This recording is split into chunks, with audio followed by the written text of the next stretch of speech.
Welcome back to News USA. It is November 23rd, 2020, and it is being reported that President Donald Trump has conceded the election.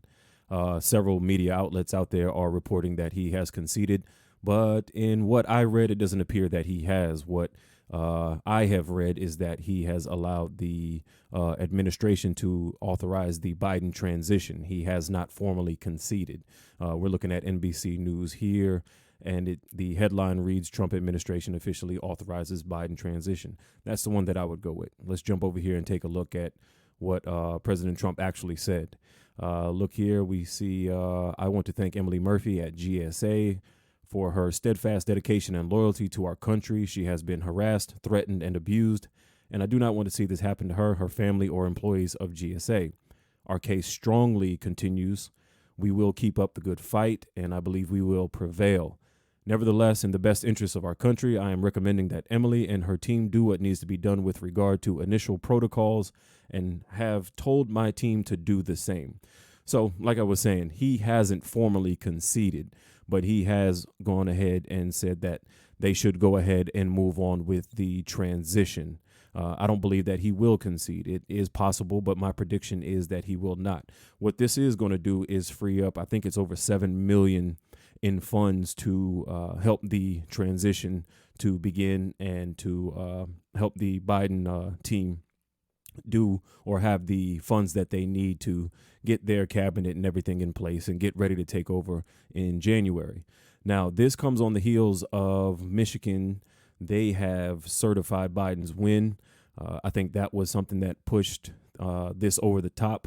But I think something that was more important that happened that really caused this is business leaders tell GOP get Trump out or no Georgia donations. We're looking at the dailybeast.com right here. Let's scroll down and take a look at what it says. Shame clearly hasn't forced Republican leaders to put pressure on President Donald Trump to begin the transition, but perhaps demands from national security experts and top business executives will. The Washington Post reports a group of more than 100 leading GOP national security experts, including former Homeland Security Secretary Tom Ridge, have urged their congressional counterparts to demand Trump administration immediately acknowledge Joe Biden's victory and start the handover. Let's take a look at this quote here, what they say. President Trump's refusal to permit the presidential transition poses significant risks to our national security at a time when the U.S. confronts a global pandemic and faces serious threats from global adversaries, terrorist groups, and other forces. This is a statement signed by more than 100 GOP luminaries. Now, yes, this is important. It's significant that these guys, these 100 GOP luminaries, have come out and said this.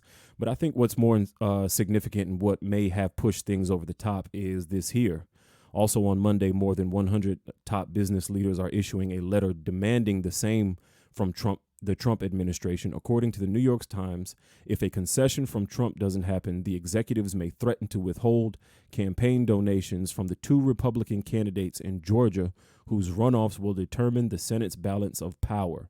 In the letter, the business leaders will demand that Emily Murphy, head of the General Services Administration, issues a letter to confirm that Biden has won and that the transition can begin. Now, this has happened. She has reached out to the Biden administration, and the transition has begun, and the funds will be released to the Biden team. Now, I think that this is what is the actual reason. This was the reason that the go ahead or the green light for the Trump campaign to go ahead and start with the transition was executed, because holding those funds can really hurt the Republican Party and their push to try to keep the Senate, keep hold of the Senate. Now, we all know that money in politics is a big deal. And, coming from Trump's position, it would look really bad on him if it were to be blamed on him that his failure to release these funds or whatnot, and possibly losing these businesses funding or donating to these GOP candidates in the Senate. If that were to happen, he would hold a lot of weight in that, and that could be pushed onto him and blamed onto him. And he's not going to take that blame. He doesn't want to be responsible for that if the Democrats are able to take the Senate, because there was no funding for these candidates. So I think that was the real reason why this kind of came to be. But as I said, he didn't really actually concede. He more or less just said, the fight is still going on. We still have litigation in place, and we're going to continue fighting, but go ahead with the process for now. So that's my take on it. A little bit different from what a lot of the mainstream outlets are reporting, saying that Trump has conceded. I don't think that he formally conceded, and my prediction is he probably won't. But that's it for now. Stay tuned to News USA.